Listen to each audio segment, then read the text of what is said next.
Hello everyone and welcome to Cinderful Gaming. I hope you're all doing well, I hope you're all staying safe, and most of all, I hope you're all fighting that war against the grey. Today's video is gonna be a little bit of fun. So, for those who don't know, Pokemon just released their new games, Brilliant Diamond and Shining Pearl, and I am a massive Pokemon nerd. Probably my second favourite thing after and outside of wargaming is definitely Pokemon. I've played the games relentlessly for the past few years and I really enjoy it. And so today we're going to have a little bit of fun in celebration of these brand new Pokemon games, and also continuing with my love of Warhammer Age of Sigmar, we're going to do an Age of Sigmar meets Pokemon video. And so the idea of this video is I'm going to take all the Age of Sigmar gods and we're going to make their teams if they were Pokemon trainers. So we're going to give each trainer each Age of Sigmar god that is now a Pokemon trainer a team of 6 Pokemon with varying types. We'll try to mix up the types. Some of these trainers may have very, set types. Now, when I say gods, I mean the gods in game. We might go into others later, might go into some secondary characters, but we're going to talk about playable gods in this, and god level characters as well. So there will be a couple that aren't quite gods, but they're god level characters, so people like Archaon obviously will be in this list. And then we might do more of these later if these are popular, just celebrating the release of Pokemon. I'm a big fan. And who knows, maybe if this does well enough, I've been thinking about it, of doing the Pokemon Dungeons & Dragons on the channel, and maybe we might do that campaign on the channel as we're starting to look into more RPG stuff for the channel, along with more war games. So without further ado, we're going to get cracking into this. We're going to do all the major gods, plus probably Archaon. So let's get looking at it all. And so, starting with Archaon, we have his 6-man team. We have Hydration. First of all, 3-headed dark dragon, just sort of fits with the whole idea of Archaon's mounts. Houndoom, a giant fire dog from hell. We got Aegislash, the spirit in a sword. I mean, Archaon steals all the spirits in his sword, so maybe this is just what his sword actually is, as an Aegislash. Machamp there for the perfect sort of fighting Pokemon, something martial prowess that Archaon would really love. Aerodactyl for a giant prehistoric monster from a world that he's previously been to. And then Galissopod as well, just this armored bug. I feel like Archaon would absolutely love just this warrior bug Pokemon. Would be a pretty sweet addition to his team. Next up, Sigmar himself. So for starters, we've gone with Pyroar, this lion fire Pokemon. I mean, Sigmar and a bunch of his Stormcast all have this affinity with like lions' heads and stuff like that all over the model. So I thought, well, let's go with the lion Pokemon Pyroar. Dragonite next. Out of all the dragons, I think this one sort of suits the best because he's mostly known for his electric attacks.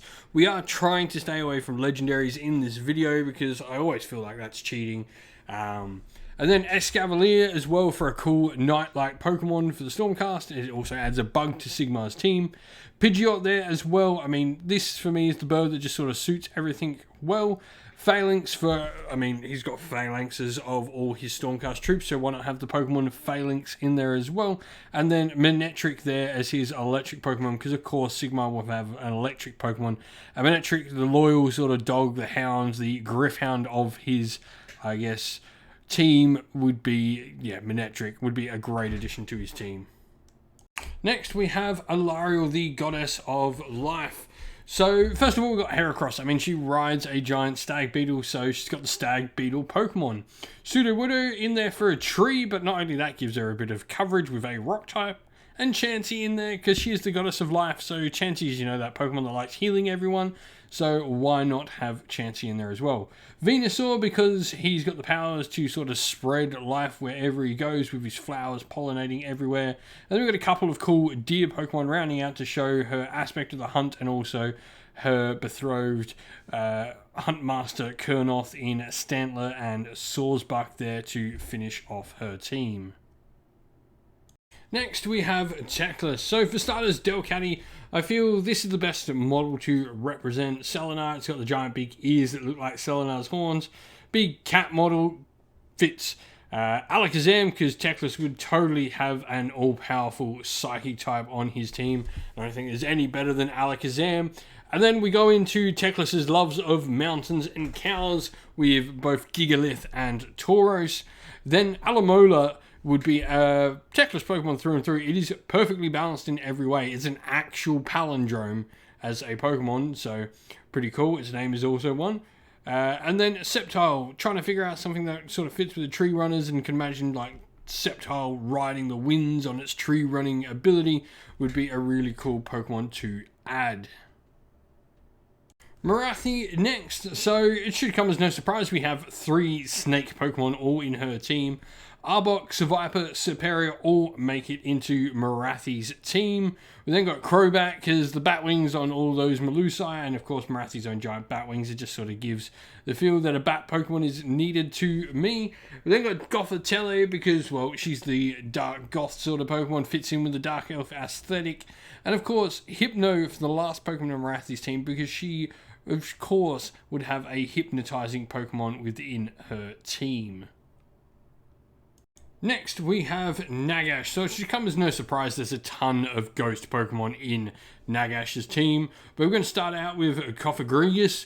This is the sort of Egyptian-themed Pokemon. I think it just fits Nagash's backstory and everything well. Mandibuzz in here for a non-ghost type. That's going to be a Vulture. I mean, something that hangs around death. Perfect fit. Lycanroc, especially for the brand new sort of Vrikos vampires in his army. We've got a werewolf Pokemon. And then I've gone for the ghost types besides Cofagrigus. We've got Trevenant and Bayonet. Nagash likes to sort of make these mockeries of people's lives, and Trevenant is kids who get lost in the forest, and Bayonet is the souls of discarded toys. And then we've got Dragapult in there for a ghost dragon, because Vampire Lords and Zombie Dragons equal ghost dragon to me. And lastly for this video, we're only going to do a few of the gods in this one. If this is popular, we might go back and do some more, but this is just a bit of fun for me. So, Malarian, we've got Umbreon. Of course, we've just got more dark types here. It all sort of fits with Malarian. We've got Malamar. If you've ever watched the Pokemon anime, you know that that Pokemon is not friendly at all. It is like all-consuming, aims to like take over the world through psychic darkness. It's really messed up as a Pokemon. Hydration, again, second usage of it. I mean, it's a Hydra. It just sort of goes with Malekith, Dark Dragon, Hydra, all sort of fits. With his shadowy aspect, though, we've added in a couple of others. So, like, Ditto would be really good because Malarian can sort of morph his form somewhat. Same with Zoroark in there for the exact same reason. And then Excelgor for all that shadowy, sneaky, strike out of nowhere goodness that Malarian can do. That's our list. If you've got any more Age of Sigmar characters that you'd like to see the list done for of their Pokemon, label them down below. Let us know what you think teams would be. And also let us know what your team is in the brand new Pokemon games. Well, that's the end of the video. We hope you enjoyed it. If you did, please don't forget to leave a like and subscribe to the channel if you haven't already. And also drop us a comment in the video and let us know what you enjoyed about it as well.